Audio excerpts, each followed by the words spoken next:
Alors, une question que je vais poser à Jocelyn, mais bien sûr, Fabien, tu pourras intervenir, parce que je crois que ça nous concerne tous, tous ceux en tout cas qui aujourd'hui ont des jeunes enfants. La question, c'est à quel âge finalement donner un portable à mon enfant? Et je crois que c'est une question que beaucoup de parents auxquels beaucoup de parents sont confrontés. Pourquoi? Parce que dans les écoles, il y a beaucoup de pression sociale.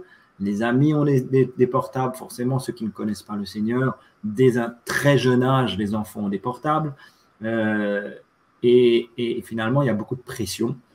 Et puis parfois aussi, on se retrouve dans des situations où on a besoin de donner un portable à son enfant parce que justement, il va de temps en temps ne pas être à la maison, il va falloir pouvoir le contacter. Enfin, finalement, ce sont des réalités auxquelles les parents ont besoin de faire face.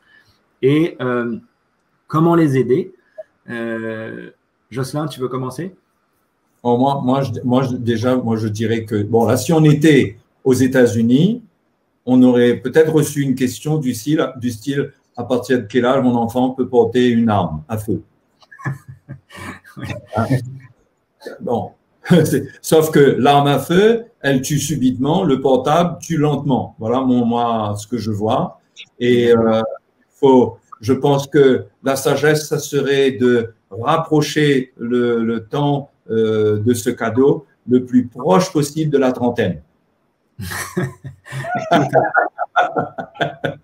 Non, mais je veux dire, moi, le message que je veux transmettre, c'est que c'est devenu tellement dangereux pour les enfants de transporter ce genre de matériel qui les rend indépendants, qui les rend indétectables dans leur communion avec le mal. Et il faut que les parents luttent absolument contre cela et ne se laissent pas conduire du bon côté. Il n'y a pas de bon côté pour un enfant avec un portable. Il faut éviter cela absolument, absolument, dans toute la mesure du possible. Enfin, voilà, moi, ma conviction. Et je pense que c'est trop sensible. Un enfant, quand il a commencé à s'ouvrir au mal, à voir certaines images, ça le marque très tôt et ça va lui empoisonner la vie pendant très longtemps. Hein, parce qu'il y a des choses qui laissent des empreintes sales et durables et presque indélébiles dans la vie des enfants. Donc, c'est quelque chose, il faut les protéger absolument, absolument. Exactement. L'âge ne veut rien dire. Hein? Donc, c'est un enfant innocent, il n'a pas de discernement, il est sans protection envers les réseaux sociaux, il n'a pas de discernement, il est exposé.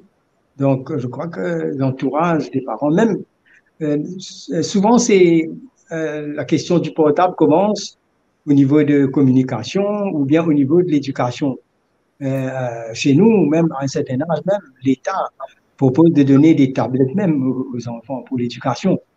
Donc, il faut vraiment une protection parentale, les assister en même temps, les prévenir de tous les dangers auxquels ils peuvent être exposés. Et comme dit Jocelyn, le moins possible qu'on peut leur donner, on peut attendre à ce qu'ils mûrissent aussi à ce moment-là, parce que on est en train de vivre dans un siècle où nos parents, quand nous, on était encore jeunes, c'était complètement différent. Mais là, ça s'accélère. La technologie, toutes ces choses dépassent cette génération. Et quand le mal s'accélère, la communication, ils apprennent vite. Donc, c'est quand même, il faut être vraiment vigilant, vraiment prudent. Ne pas laisser un enfant livrer à soi-même comme ça, dans des moyens de communication comme ça. Ouais.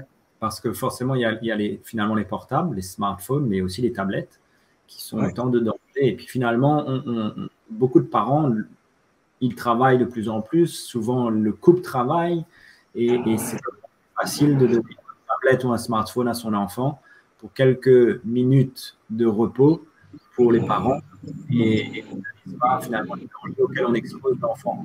Mais je crois même que Nokia a ressorti des petits téléphones qui ne sont pas des smartphones, comme on avait au début, avec juste le numéro de téléphone. Et finalement, je crois que Nokia même a réalisé, les parents réalisent de plus en plus les dangers que cela représente.